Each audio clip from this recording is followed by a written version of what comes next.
Sa number 10 Congressional Office ni Representative Albi Benitez, mahimo ibutang sa BCGC ukon sa Old City Hall.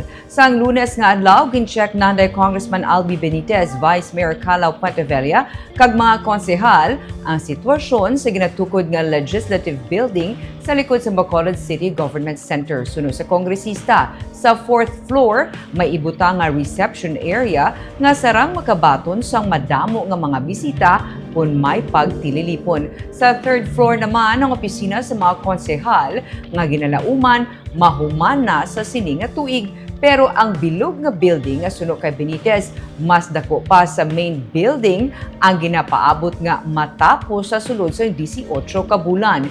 Isa sa mga ginalantaw nga plano amo ang pagbutang sa Congressional Office sa sini nga building o kun sa daan nga City Hall.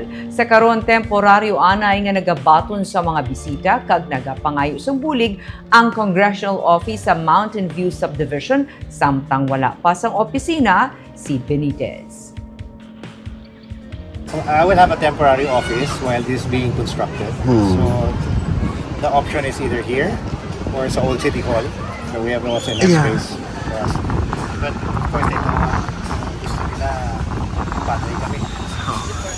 Ano first time nga matabo nga si Congressional Office harapan mismo sa City Hall. Yes.